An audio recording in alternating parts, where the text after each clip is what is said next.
बाद टॉपिक आगे बढ़ाते हैं। कल अपन ने क्या किया था, मानक अपचयन विभव का मापन किया था।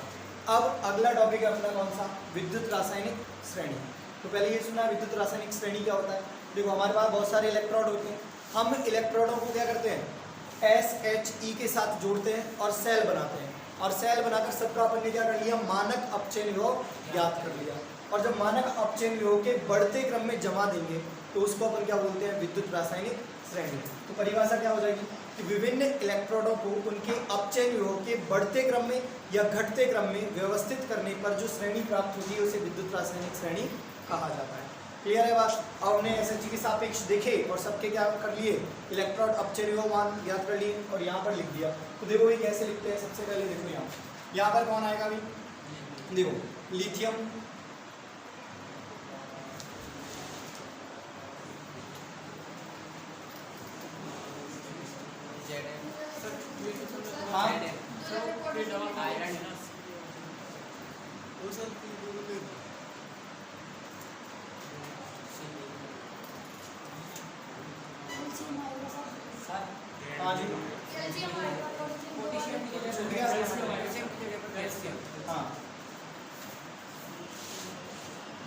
ठीक है, 2 बार लिख दिया था अपने पोटेशियम। ये लो भाई Pb, और यहाँ पर कौन आ जाएगा, हाइड्रोजन। अब सुनो यहाँ पर अपन ने क्या लिखा, 0.00 कितना लिखा, CD ऊपर है,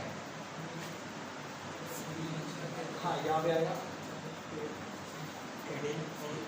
नहीं सुन पाएंगे। देखो इसकी ट्रिक है, ट्रिक में ऊपर नीचे हो जाए देख लेना है ना। यहाँ पर अपने पास कौन है, lithium, potassium, beryllium, calcium, sodium, magnesium, aluminium, manganese, zinc, ये कौन है, एक मिनट, तो लिथियम में Cr आएगा या क्रोमियम, उसके बाद फेरस, कैडमियम, कॉबाल्ट, निकल, टिन और लेड, और ये कौन है, हाइड्रोजन। तो इस क्रम में सबका क्या आएगा, अपचयन विभव। मतलब अपन इसको ऐसे लिख सकते हैं, ये E लिथियम प्लस और ये लिथियम, ये आएगा इसमें।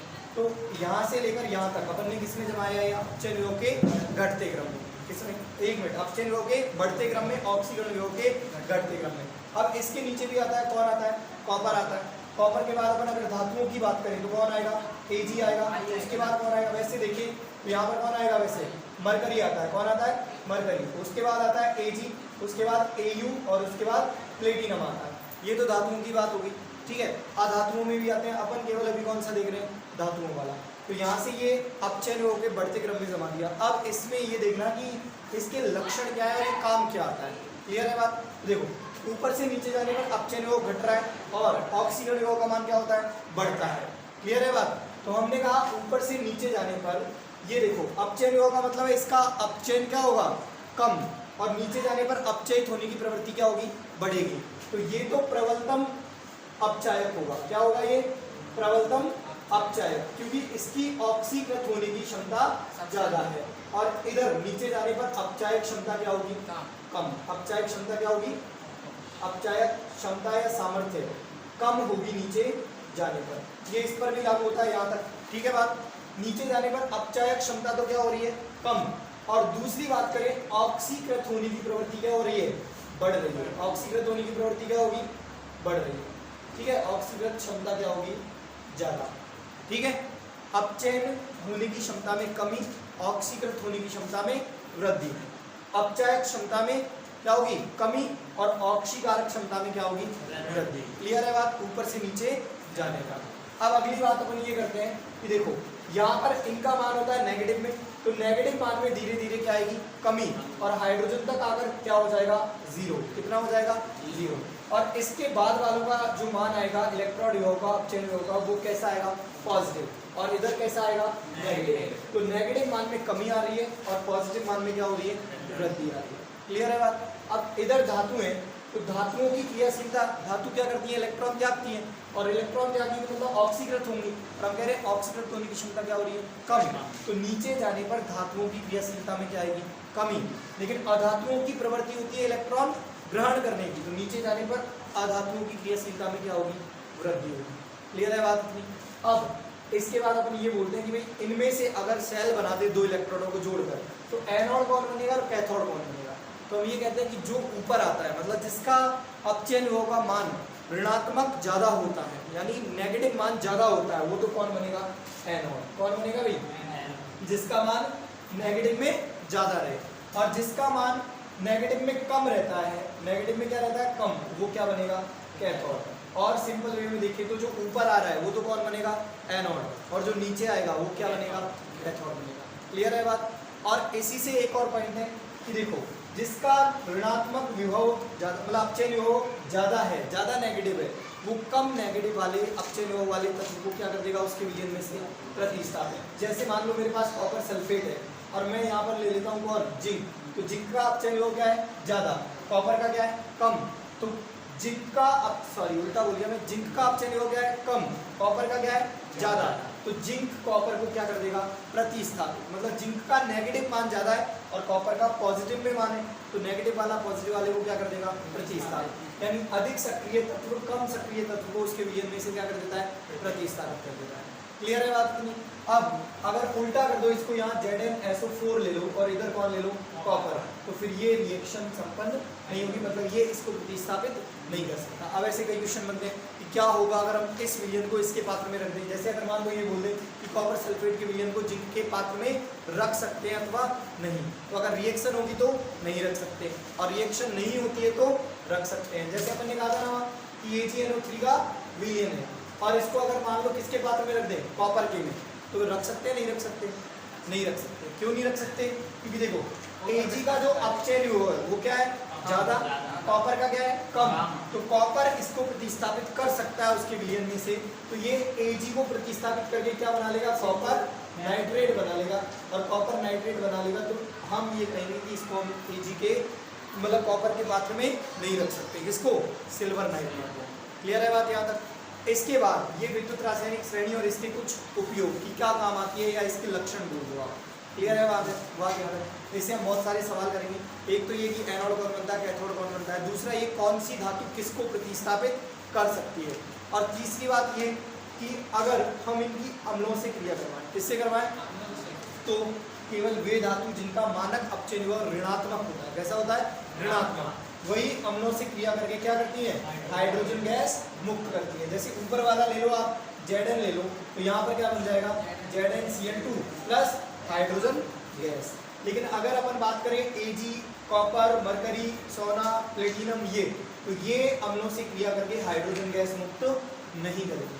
क्लियर है बात। जिनका मान नेगेटिव में होगा वो अम्लों से क्रिया करके क्या कर देंगी, हाइड्रोजन गैस मुक्त कर देंगी, और जिनका मान पॉजिटिव होगा वो अब क्या नहीं कर सकती, हाइड्रोजन गैस मुक्त नहीं कर सकती। क्यों, क्योंकि देखो हमने ये कहा था जिसका अपचयन विभव ज़्यादा उसकी अपचयन होने की प्रवृत्ति ज़्यादा है, तो ये हाइड्रोजन को क्या नहीं कर सकती, अपचयन नहीं करवा सकती हाइड्रोजन का, खुद का अपचयन करेंगी, हाइड्रोजन का अपचयन नहीं कर सकती। क्लियर है बात यहाँ तक। ये अपने विद्युत रासायनिक श्रेणी क्या होगी, कंप्लीट। अगला टॉपिक देखो भाई, अगला टॉपिक क्या है अपने पास, अगला टॉपिक देखो नैनस्ट समीकरण। इससे रिलेटेड कोई डाउट हो तो पूछ सकता है, कोई डाउट यहाँ तक नहीं है ना, अरे यहाँ तक कोई डाउट है नहीं, आगे बढ़े। हाँ भाई अगला देखो भाई, बातें नहीं हुई, सुन लो इसको। अगला अपने पास टॉपिक है नैनस्ट समीकरण। क्या है, ध्यान से देखना, नैनस्ट इक्वेशन या नैनस्ट समीकरण। क्लियर है बात, नैनस्ट समीकरण क्या होता है। तो देखो हमने अभी क्या निकाला था, सेल विभव, फल क्या निकाला था, सेल विभव या मानक सेल विभव, ठीक है। और अब हम ये कह रहे हैं कि किसी भी सेल के, किसी भी, मेरे को लगा बंद हो गया है, चलो भाई ये देखो, किसी भी सेल के सेल विभव का वैद्युत अपघट्य विलयन की सांद्रता और तापमान पर निर्भरता को दर्शाने वाली समीकरण क्या कहलाती है, नैनस्ट समीकरण कहलाती है। मतलब वह समीकरण या वह समीकरण जो इलेक्ट्रोड के इलेक्ट्रोड विभव या सेल के सेल विभव की वैद्युत अपघट्य विलयन की सांद्रता और तापमान पर निर्भरता को व्यक्त करती है, क्या कहलाती है, नैनस्ट समीकरण कहलाती है। क्लियर है बात यहाँ तक। इसको किसने दिया था, नैनस्ट नाम के, वॉल्थर नैनस्ट पूरा नाम था। इन वैज्ञानिकों ने ये समीकरण दी थी, किसके लिए, सेल के लिए या इलेक्ट्रोड के लिए। तो सबसे पहले अपन किसके लिए निकालेंगे, इलेक्ट्रोड के लिए। दो पोर्शन पढ़ने हैं इसके, एक तो इलेक्ट्रोड के लिए नैनस्ट समीकरण और दूसरा वाला किसके लिए, सेल के लिए नैनस्ट समीकरण। तो मान लो हम पहले हम यहाँ निकालते हैं किसके लिए, इलेक्ट्रोड के लिए। किसके लिए निकालना है, इलेक्ट्रोड के लिए। अब समझना बात, पहली कंडीशन इलेक्ट्रोड के लिए। अब मान लो कोई भी धातु है, हम कोई भी इलेक्ट्रोड ले सकते हैं। तो हमने पहले लिया M, मान लो मेटल, M का मतलब मेटल, और M+N, मतलब ये ऑक्सीकृत अवस्था में अभी, इसमें ऑक्सीकृत। ये N इलेक्ट्रॉन क्या कर रहा है, ग्रहण कर रहा है और क्या हो जा रहा है भाई, अपचयित हो जाता है। क्या हो जाता है, अपचयित हो जाता है। यहाँ तक बात समझ में आई। हम जब भी नैनस समीकरण निकालेंगे क्या करेंगे, अपचयन करवाएंगे, क्योंकि अपने को सेल विभव निकालने में कौन सा विभव काम आता है, अपचयन विभव काम आता है। क्लियर है। तो हमने रेडॉक्स अभी मतलब अभिक्रिया भी कौन सी करवाई है, पहले अपचयन। जब सेल होगा तो रेडॉक्स करवाएंगे, अभी इलेक्ट्रॉन है तो क्या करवा रहे हैं, अपचयन अभिक्रिया। चाहे आप जिंक लो, चाहे कॉपर लो, चाहे कोई सा भी इलेक्ट्रॉन ले लो, सबकी कौन सी अभिक्रिया लिखवानी है, अपचयन। जिंक आएगा तो Zn+2 इलेक्ट्रॉन, तो यहाँ पर क्या बन जाएगा, Zn सॉलिड बन जाएगा। ये जिंक इलेक्ट्रोड के लिए लेंगे, तब किसी भी इलेक्ट्रोड के लिए लेंगे कौन सा रिएक्शन लेंगे, अपचयन। क्लियर है, क्योंकि हम सिंगल इलेक्ट्रोड के लिए निकाल रहे हैं। अब देखो, कोई भी रासायनिक अभिक्रिया होती है तो उसमें ऊर्जा मुक्त होती है या ऊर्जा देनी पड़ती है।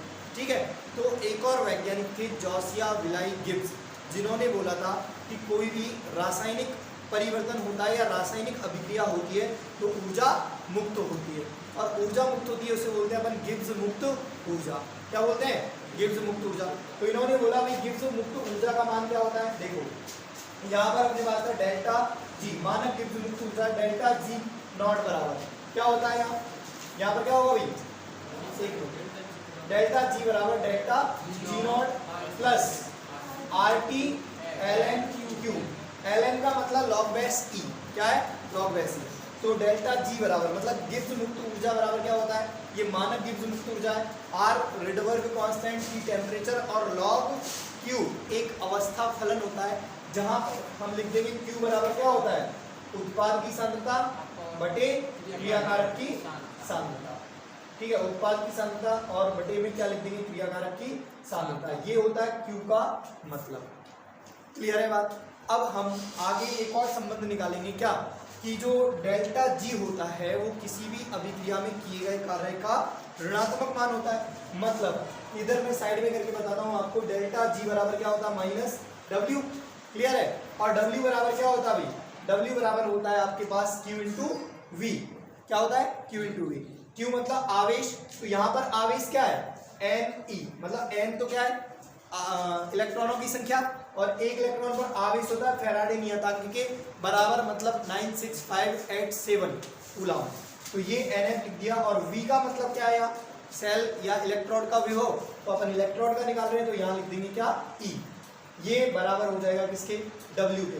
तो डेल्टा G बराबर क्या हो जाएगा, माइनस NFE। क्लियर है बात, ये हो जाएगा। तो इसका डेल्टा G की जगह इसका मान रख दो, है ना। तो हम लिख देंगे यहाँ, चूंकि डेल्टा G बराबर क्या हो जाएगा, माइनस NFE होता है। ठीक है, कहाँ से आया, यहाँ से बताया भाई। कार्य क्या होता है, आवेश इंटू विभवांतर होता है, और कार्य का ऋणात्मक मान क्या देता है, गिब्स मुक्त ऊर्जा का मान देता है। तो हमने गिब्स मुक्त ऊर्जा की जगह क्या रख दिया, ये माइनस NFE रख दिया। क्लियर है। तो अब देखो डेल्टा जी बराबर ये होगा, तो डेल्टा जी नॉट बराबर क्या हो जाएगा, यहाँ सेल विभव का मान किस में आ जाएगा, ई नॉट में, मतलब मानक सेल विभव आ जाएगा। क्लियर है। अब आगे देखो, मान रख दो दोनों का किसमें, इसको मान लो मैंने समीकरण नंबर 1 दे दिया, तो यहाँ लिख देंगे समीकरण 1 में मान रखने का। समीकरण 1 में क्या कर दो भाई, मान रख दो। क्या आएगा अपने पास, देखो इधर यहाँ पर डेल्टा जी की जगह क्या आ जाएगा, माइनस NFE बराबर, यहाँ क्या है, माइनस NFE नॉट, और प्लस क्या आएगा, RT ln Q। क्लियर है बात यहाँ तक। अब हमने कहा दोनों तरफ क्या कर दो, अपने को क्या करना है भाई, दोनों तरफ क्या करना है, माइनस NF से भाग कर देना है। दोनों तरफ माइनस NF से भाग करने पर, अब नीचे की जगह मैं ऊपर लिख देता हूँ, इधर डस्टर का। अब देखो अपने पास यहाँ पर अपन माइनस NF से भाग कर देंगे, तो अपने पास समीकरण ये थी, माइनस NFE नॉट, मतलब E बराबर माइनस NFE नॉट, और यहाँ पर क्या होगा, देखो अभी प्लस है RT ln Q। अब देखो इधर भी अपन ने माइनस NF से भाग किया, यहाँ भी माइनस NF से भाग किया, और यहाँ भी माइनस NF से भाग किया, तो ये तो कट जाएंगे, ये भी कट जाएगा। अब इधर देखो यहाँ क्या बचेगा, E बराबर यहाँ क्या हो जाएगा, E नॉट और यहाँ क्या हो जाएगा प्लस माइनस क्या हो जाएगा माइनस, या RT अपॉन NF और यहाँ ln Q। क्लियर है बात यहाँ तक, समझ में आई। अब देखो यहाँ अपन ने ये मान मतलब अब अपन यहाँ पर क्या करेंगे Q का मान रख देंगे। किसका मान रख देंगे Q का। उससे पहले अपन ln को चेंज कर लेते हैं, किसमें लॉग में चेंज कर ले, लॉग बेस 10 में। तो अपन यहाँ क्या करेंगे E बराबर, देखो यहाँ पर ln बराबर क्या होता है भाई, सूत्र लिख दो अगर चाहो तो। ln बराबर क्या होता है 2.303 लॉग बेस 10 ये होता है। तो अपन ln की जगह क्या लिख सकते हैं, लॉग बेस C की जगह क्या लिख सकते हैं 2.303 लॉग 10 लॉग बेस 10। तो यहाँ पर क्या आएगा E बराबर E नॉट माइनस यहाँ पर क्या आएगा 2.303 RT अपॉन NF और ये लॉग बेस 10 और यहाँ पर क्या आ जाएगा Q। अब Q का मान देखो, उत्पाद बटे क्रियाकारक होता है, तो उत्पाद कौन है यहाँ पर M सॉलिड और क्रियाकारक कौन है M प्लस N। तो यहाँ पर लिख देंगे Q बराबर क्या है, Q उत्पाद कौन है M सॉलिड और क्रियाकारक कौन है M प्लस N। इसका मान रख देंगे यहाँ पर। तो अपने पास क्या आ जाएगा T बराबर E not minus 2.303 RT upon NF और ये लॉग यहाँ पर क्या आएगा M solid upon M plus N aqueous. Clear है, ये आ जाएगा। इसको अपन नाम दे देते हैं समीकरण नंबर 2। कितना दे देते हैं 2। अब ये देखो किसी इलेक्ट्रोड के लिए नैनस समीकरण उत्पन्न होगी अपने पास का, ठीक है, पर हम कुछ मान रख देते हैं यहाँ।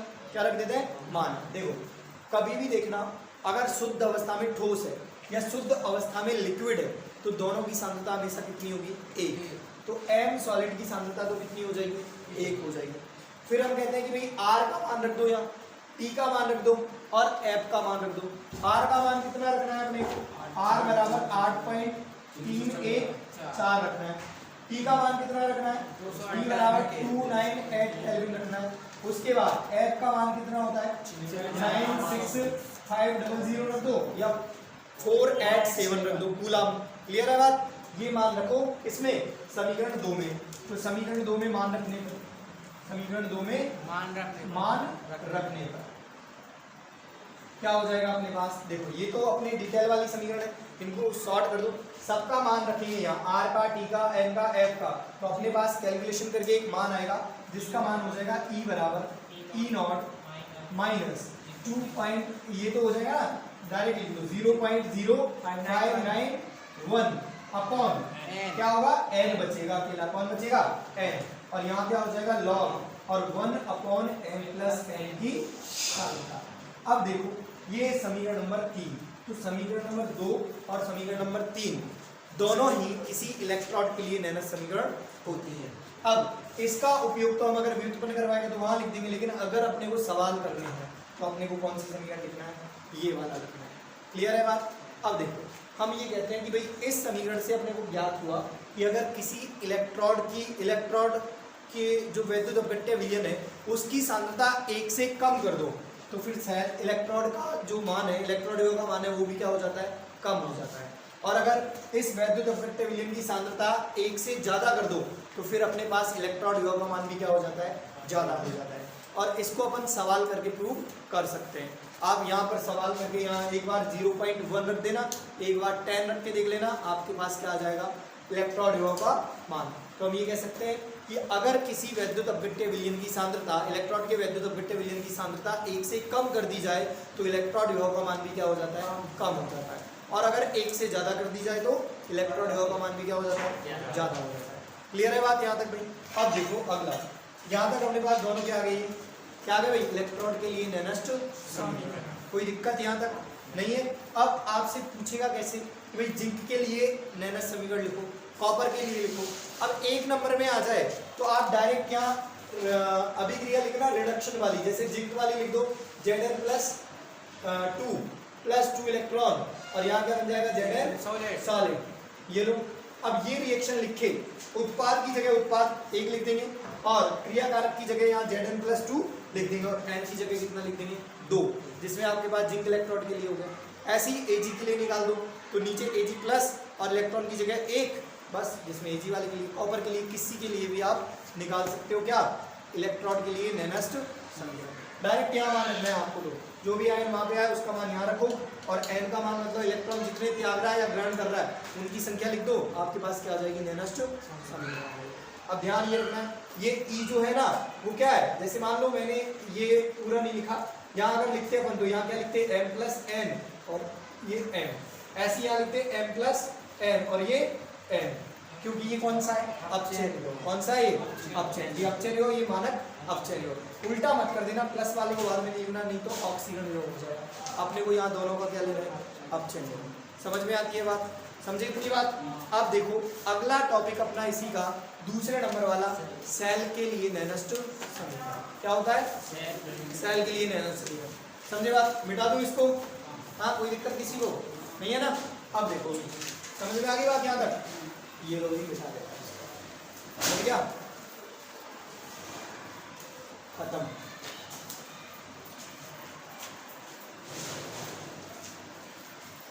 अगला देखो क्या है अपने पास, अब थोड़ा लंबा पड़ेगा पर ध्यान रखना, सेल के लिए नैनोस्ट समीकरण, दूसरे नंबर का टॉपिक। देखो मान लो आप इसको उदाहरण से करेंगे, किससे करेंगे, उदाहरण से। अपन ने कहा कि भाई हम डैनियल सेल के लिए करते हैं, किसके लिए करते हैं, डैनियल सेल के लिए। अब यहाँ ध्यान रखना, क्या डैनियल सेल में होने वाली रेडॉक्स अभिक्रिया लिख दो पहले तो, Zn प्लस कॉपर प्लस 2 और यहाँ क्या आएगा Zn प्लस 2 और प्लस कॉपर। क्लियर है बात। अब पहले तो अपन क्या करेंगे, पहले एक एक इलेक्ट्रोड के लिए नैनोस्ट समीकरण लिखेंगे, ठीक है। अब देखो अपने पास यहाँ पहले लिख देते हैं जिंक के लिए नैनोस्ट समीकरण, जिंक इलेक्ट्रोड, कोई से के लिए लिख दो, आपकी मर्जी पड़ेगी, कॉपर के लिए, जिंक के लिए। तो पहला पॉइंट अपना क्या है, जिंक इलेक्ट्रोड के लिए नैनोस्ट समीकरण, जिंक इलेक्ट्रोड के लिए नैनोस्ट समीकरण क्या हो जाएगी भाई, अभी निकाली थी अपन ने, ये Zn प्लस 2 और ये Zn बराबर क्या होगा, P0 Zn plus 2 Zn minus कितना आएगा RT, यहाँ पर 2.303 RT अपॉन NF, और ये लॉग यहाँ ऊपर क्या आएगा, Zn की सांद्रता बटे में Zn प्लस 2 की सांद्रता, समीकरण नंबर 1। क्लियर है बात।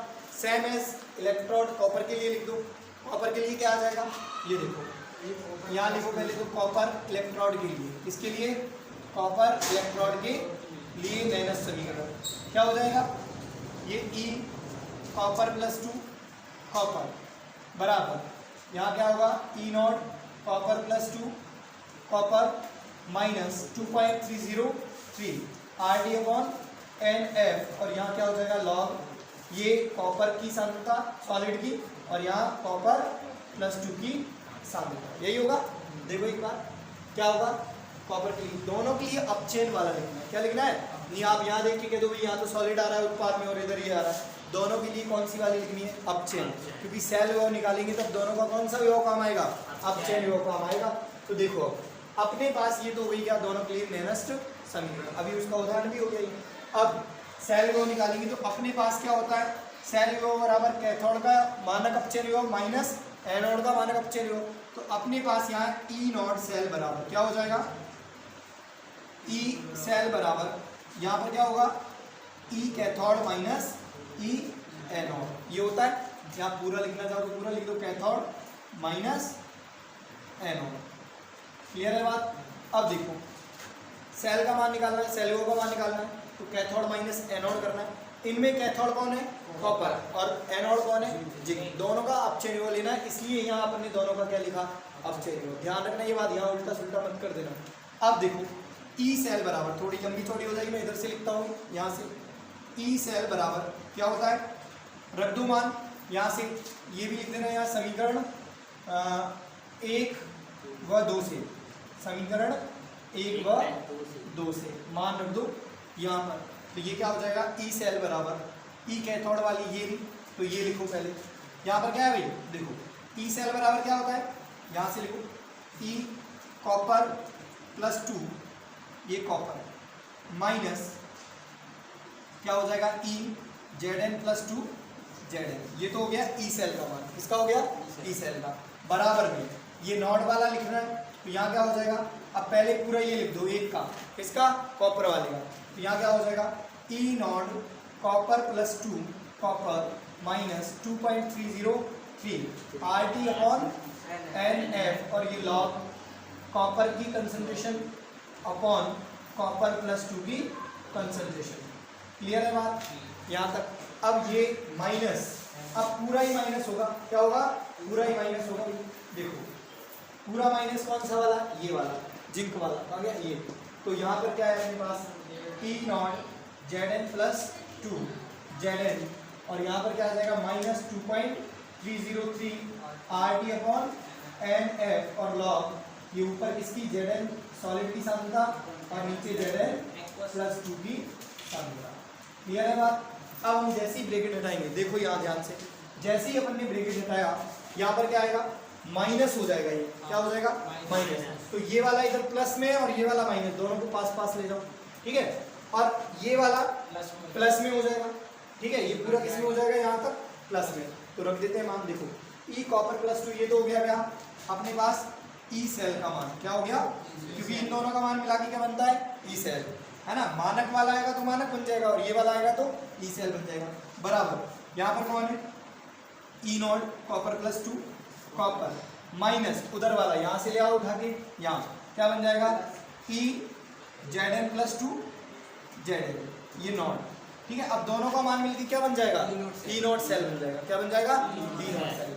अब देखो यहाँ पर क्या है, ये माइनस, तो ये माइनस लगा दिया अपन ने, और माइनस लगाया तो यहाँ क्या है 2.303 RT अपॉन NF, और ये लॉग कॉपर की सांद्रता बटे कॉपर प्लस 2 की सांद्रता, और माइनस माइनस प्लस हो गया, तो यहाँ क्या हो जाएगा 2.303 RT upon NF log Zn की सांद्रता अपॉन Zn प्लस 2 की सांद्रता। क्लियर है बात यहाँ तक, ठीक है ना। अब देखो अपने पास ये मान आया, अब इसकी जगह अपन लिख देंगे ई नॉट सेल, क्या लिख देंगे, ई नॉट सेल। तो ये लोग लिखते ही चले अपन ई सेल बराबर, यहाँ क्या आ जाएगा, ई नॉट सेल। अब देखो यहाँ पर अपन कॉमन क्या लेंगे, क्या लेंगे भाई, माइनस कॉमन ले लो, क्या कॉमन ले लो, ये माइनस, और 2.303 RT अपॉन NF, इसको भी कॉमन ले लो। यहाँ पर क्या ले लिया 2.303 RT अपॉन NF, ये क्लियर है। अच्छा प्लस नहीं लगाया, लगा लो ना, ये प्लस लगा दिया, ठीक है बात। अपन ने ये कॉमन ले लिया, ठीक, या फिर ठीक यहाँ से कॉमन ले लो, या फिर ऐसा करो माइनस को, ठीक है माइनस को ले। अब देखो हाँ, अब देखो ये कॉमन लिया तो ये पूरा मान कितना हो गया, 1, कितना आ गया 1। तो यहाँ पर क्या बचेगा अपने पास लॉग, और यहाँ क्या बचेगा C U upon C U plus 2 की सांद्रता। अब देखो यहाँ भी ये मान आ गया पूरा, तो 1 हो गया, ये प्लस माइनस माइनस यहाँ पे हो गया। अब यहाँ क्या बचा माइनस, यहाँ पर क्या बचा लॉग Zn, और नीचे Zn प्लस 2 की सांद्रता। यहाँ तक बात क्लियर है, समझ में आती है बात यहाँ तक। अब देखो अपने पास एक फॉर्मूला होता है क्या, log A minus log B बराबर क्या होता है, log A बटा B। एक मैथमेटिक्स का फॉर्मूला बताइए, ये अपन ने यहाँ पे काम किया, log A minus log B बराबर log A अपॉन B। अब यहाँ दो बार मत लेना log A upon log B, ऐसे नहीं करना है, log A अपॉन B करना है। क्लियर है बात। अब यहाँ देखो, यहाँ अपने पास क्या है, ये तो log A हो गया पूरा, और ये log B हो गया पूरा, ठीक है बात। तो अब ये log आ जाएगा यहाँ 1, और ये A बटे क्या हो जाएगा B, तो ये बटे में जाएगा, ठीक है। तो एक बार लिख के बता देता हूँ मैं, यहाँ क्या है ई सेल बराबर E naught cell minus 2.303 RT upon NF। अब यहाँ देखो अपने पास ये लॉग और ये कॉपर बटे कॉपर प्लस 2, क्लियर है बात। अब इसके बटे में जाएगा कौन, Zn अपॉन Zn प्लस 2, तो बटे में जाएगा तो देखो क्या होगा, यहाँ पर ऐसे यहाँ तो आ जाएगा Zn की सांद्रता, ये सॉलिड वाले की। अब इसके भी नीचे जाएगा Zn प्लस 2, तो ये कहाँ से जाएगा ऊपर, तो यहाँ लिख देंगे अपन क्या Zn प्लस 2 की सांद्रता। कोई दिक्कत यहाँ तक नहीं। अब अपन वही करेंगे कि भाई कॉपर सॉलिड और कॉपर सॉलिड और Zn सॉलिड की सांद्रता कितना होती है 1, कितना होती है भाई 1। तो कॉपर और जिंक की जगह अपन क्या लिख देंगे 1। तो अपने पास क्या आ जाएगा ई सेल बराबर E naught cell minus 2.303 RT upon NF। और यहाँ लॉग ऊपर क्या बचा Zn प्लस 2 की सांद्रता बटे Cu प्लस 2 की सांद्रता। ठीक है, ये समीकरण नंबर जो भी है 3 4 जो भी कितनी है 3 2 वाली तो ये है ना, ये 3। तो समीकरण नंबर 3 क्या है भाई, किसी भी सेल के लिए नेगेस्ट समीकरण। समझे बात। अब अगर मान लो, अब एक बार नोटिस करो, ऊपर कौन है Zn प्लस 2, नीचे कौन है कॉपर प्लस 2। तो यहाँ कॉपर प्लस 2 किसमें था क्रियाकारक में, और Zn प्लस 2 किसमें था उत्पाद में। तो अगर आप सभी सेलों के लिए एक साथ निकालना चाहें, सभी सेलों के लिए क्या करना चाहें एक साथ निकालना चाहें, तो अपने पास क्या बन जाएगा, ये पूरा मान ऐसे की ऐसे यहाँ लिख दो उत्पाद बटे क्रियाकारक। वही पहले जैसे करना है कि उत्पाद बटे क्रियाकारक कर दोगे। तो अब किसी भी सेल की रेडॉक्स अभिक्रिया लिखना, उसमें जो उत्पाद की तरफ आयन आ रहा है उसको कहाँ रखना है ऊपर, और जो क्रियाकारक की तरफ आयन आ रहा है उसको कहाँ रखना है नीचे। और उस सेल के लिए आप क्या लिख सकते हो नेगेस्ट समीकरण। वही अगर मान लो मैं RTNF का मान रख दूं, यहाँ भी सबका मान ये रहा, इधर से रख दो, पहले रखा था ऐसे ही। तो ई सेल बराबर क्या हो जाएगा E naught cell minus 0.0591 upon n, और यहाँ लॉग Zn प्लस 2 की सांद्रता अपॉन कॉपर प्लस 2 की सांद्रता।